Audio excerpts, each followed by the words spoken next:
Hey guys, I am at work and I haven't made a hair video in a long time, and yeah, I'm losing my followings. I hopped on today. I was like, oh my god, they were like, we ain't trying to see you live in your van side. We want some hair video.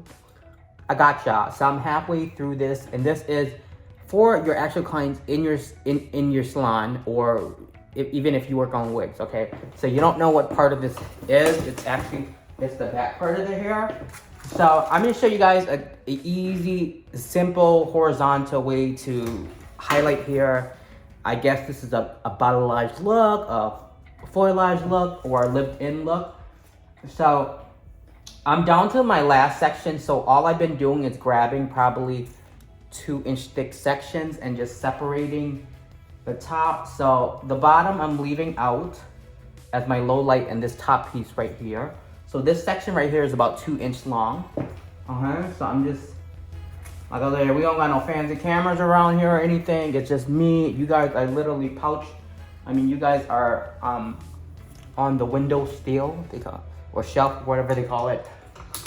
So yeah, it's a Friday night, and I'm probably gonna be here until close. So I was like, let me make a video for my YouTube followers, fans, or whatever.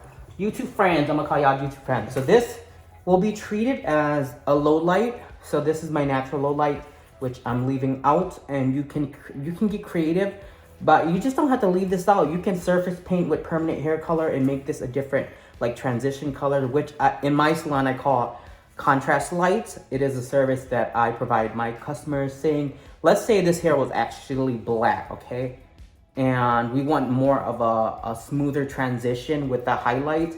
I can easily take a permanent hair color, maybe it's like a lighter brown, and surface paint this to create an illusion that my client has an overall lighter base without actually touching their root or touching their, going to the root and using permanent hair color. You can create an all over lighter base by just surface painting. So I call that contrast lights in the salon.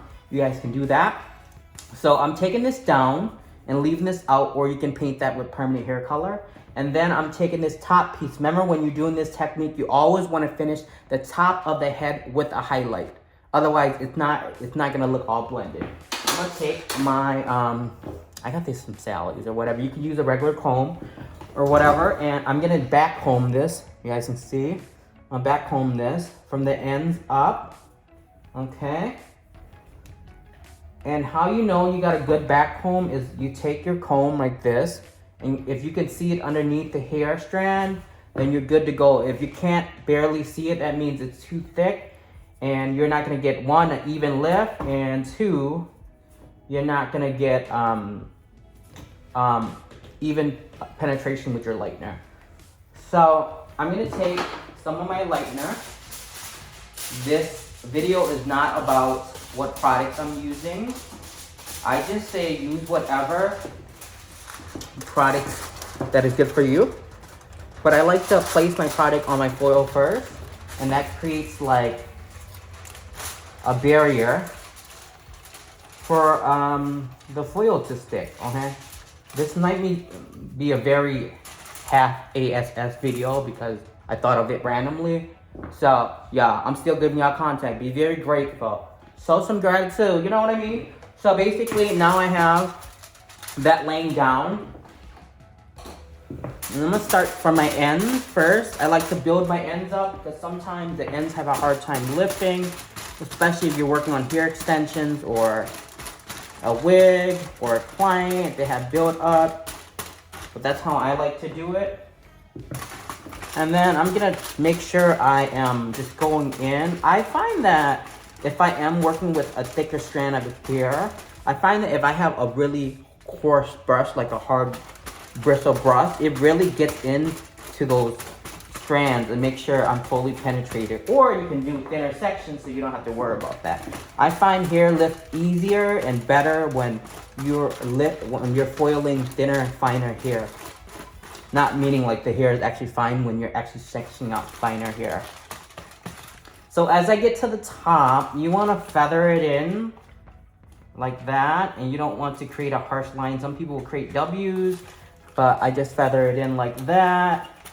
You don't have to be too concerned, because if you do get splotchiness, you can go back in and root melt and color melt and kind of blur out those lines. I always do that anyway because it adds shine and it adds extra polished look to it. So even if I don't feather that good, that back combing is going to help blend out everything. So I'm going to fold this once. All right. And then I'm not going to like scrunch the ends out like that. Otherwise, you're going to move the lightener and you can create bends in the hair. And I'm going to go like that and like that. So now I got my low light, which I can do a contrast light if I want to with permanent hair color. And you can only do this if your client's hair is virgin. So if you put permanent hair color on this to create a shift, a base, or a contrast light, it's not gonna do nothing if this is already colored, okay? But maybe if it's blonde, you can actually low light it, you know, and not low light all the way at the end. I find that if you low light all the way to the end and this highlight touches that darkness, it kind of looks choppy at the end. So if you want more of an ombre look, you want to make sure, like, you know what I mean, you what am I trying to say, you don't low light all the way down. Maybe if this is blonde, you low light halfway down, and then you can either clear it out or you can put your blonde end formulation there so it doesn't look too choppy. So I just got done with the back. You see, so this is technically your client's back of their hair. I'm gonna work my sides out. I'm gonna show you how I work on the sides. I wish this was plotted down more. Let me see if I could change. Okay. So as I work to my front, I'm creating a contrast look. So let me show you guys how I do it, okay? I'm only gonna show you guys a little bit because honestly, this technique is repetitive and I don't have to show you guys all the way, okay? So I'm gonna take my 2-inch section again. Working on a wig. Every time people talk about wigs online and they prefer to that meme that you've seen on all the big accounts on Instagram, but it's a wig. It kind of discredits the people that work on wigs, that people that don't actually truly work on wigs. They don't know that wigs are actually more harder to color than an actual client in your chair. Wigs have more density to them, you know what I mean? I mean, you get more time to work with them, but they're harder to lift and everything. But I got my 2-inch section right there. I'm gonna clip this out like so. Okay. So for my contrast look, this is it's gonna contrast the,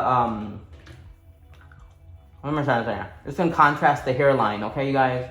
So this first one that's back here, I don't want too much contrast, but I want a lot of contrast right here.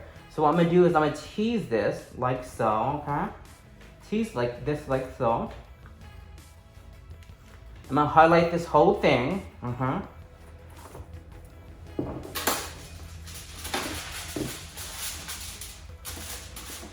And remember, using foiling a wig is a lot harder because you can't like make them move as much as you would with an actual client.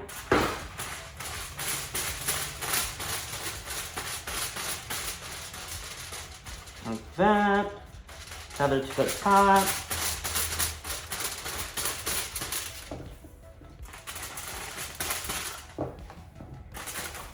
I'm gonna fold it. You can't maneuver, like move the mannequin around too much because there's so much weight of foils on that. You know, anything might start slipping the foils. If that makes sense. Move it a little bit.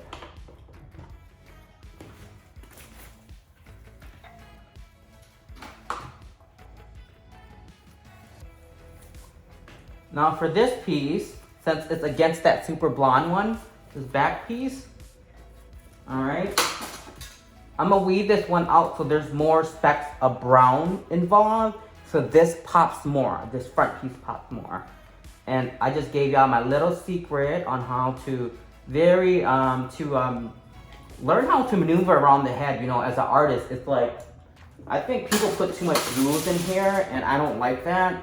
There should be structure on how to like foil here, how to, you know, how to mix lightener and stuff like that. But when it comes to foiling, y'all get creative. When there's structure and too much limitation, it closes, Damn, I have a really hard time like picking my words.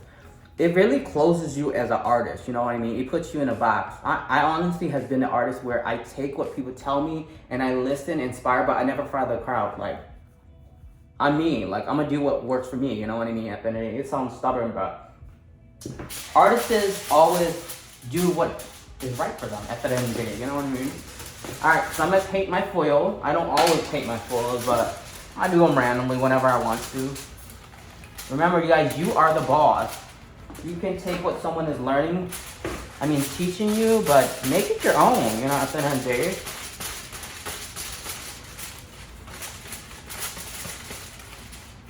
I always get so excited when my clients come in like, "Sorry, do whatever you want." I'm like, "Oh, don't tell me." Nah. Say no more. Say no more. We're gonna make it happen.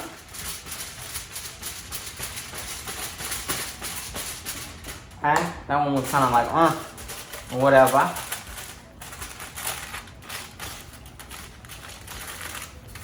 Okay. Did I zip that in? Okay, so we got that. We're looking crazy. My foils are not always cute, okay? I'm trying to get the job done, okay? I appreciate everyone that really foils nice and cute online. It be looking real cute, but I'm just not one of those, you know? But my results be looking cute. Don't play with me. So what happens is now we want to create our money piece. So as I get to the front hairline, this is how I do it at the salon. You don't have to do it my way. I'm giving you a starter to a video so you can just finish off the rest. Dang, I'm looking real crusty right now. But this wig, the hairline starts a little higher because this is actually all weft right here. I'm not gonna get into that. Anyway, this is not lace right here. So what I like to do is just section my hairline out like that. So I'm not gonna highlight this. This is for the end, okay? So basically, now I am dropping down my low light like I've been doing in the back. So this is a 2-inch section. So I'm gonna drop that out. Obviously, I can choose to contrast light this, or if it's blonde, I can low light it, but not low light all the way to the end because it creates too much stripiness unless you want the stripiness. Especially if you have layers in the hair, it's definitely gonna create some stripiness. Otherwise, if you have a blonde piece that is actually sectioning out, you can low light it mids and then do a blonde formulation for the ends, okay? So I dropped my low light. Now I am going to, you can even like tease this all together, you guys. Hopefully you guys can see it. I know the light is not that great here. This is why I don't film too often, because the lighting in this salon is it don't be good, okay? So now I'm gonna do the same thing as I did my first foil. I'm gonna section that out. And what's gonna happen is I'm gonna highlight this whole strand right here. Since I am left-handed, the part should be on this side, but you got the camera right there, so I can't do it. So I'm just working with what I have.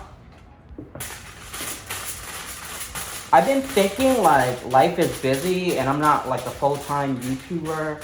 I got 2 businesses, I got my own life. It's like people dedicate their life making YouTube videos because they make money off of it, you know what I mean? You gotta have certain likes and the algorithm, I don't know too much about that stuff, but if it was like my full-time job and I was making thousands off of it to pay my bills, then I would like dedicate myself to every week making videos and, you know, getting a whole team to film for me and renting a studio. But I mean, all this stuff is free, you know? So basically I'm gonna fold this one off. This is the strand that I lightened the whole piece, okay? And this strand behind it, I wanna create bursts of darkness to make this pop. It's all about playing with light and darkness, okay? So sometimes my wigs are super healthy and virgin, so sometimes the cheese did not stay up there, so you can use a little bit of dry shampoo if you want to keep it down, especially if you're working on a real client, but I do not want any more type of chemicals or buildup on my wigs, so I try to keep it natural as possible. And everyone knows dry shampoo is alcohol based too, so it's meant to dry up whatever you're trying to absorb like oil. And I don't need to dry out my wigs anymore, so I got this teased out. Just visualize it, guys. I don't have a zoom camera or anything. I'm gonna put a little bit of lightener on this foil. These are gigantic foils. I do not play around. I like for my lightener and my hair in here to breathe, you know what I mean? Like, it needs room to lift, it needs room to do its job. And I like to use these foils that you get from Costco. You know what I mean? I save so much money to you guys using these big giant foils, especially if you have clients that have massive hair. Like, we cannot be doing those small, big old jobs with those small little toys y'all be getting from the salon. Okay?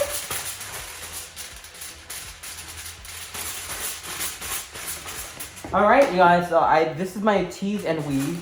I used to call it tease and weave technique in the salon. Or if you come to me for your hair, you know, you book for diffuse highlights. Diffuse highlights sounds more elegant, you know what I mean? People call it teasy light label. Teasy light, girl. Nah. No shade or anything. But so you're gonna work your way all the way up, and remember, when you get to the part where they actually part, make sure it's an actual highlight and not a low light. And for the front, these hair strands that I left out, remember, I'm just gonna do back-to-back foils to create my money piece. I like to do 3 back-to-back foils for that burst of blonde. You can do how many you want to. If you want a chunky, money piece, or you want a smaller one, and that's pretty much how I end this whole technique. And I will show you guys the end results on how it will look after I color melt and everything.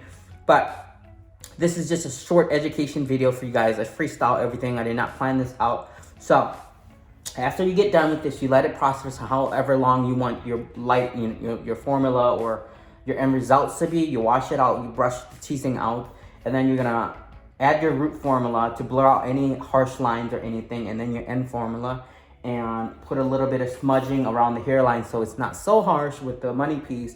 Whatever you choose to do with this video, okay? I'm gonna add the end clip to this video. Hope you guys enjoy this quick education videos, and I'll talk to you guys soon. Bye! Alright guys, after you're done doing your shadow root, your color melt, and whatever you decide to tone your client with, it should look something like this.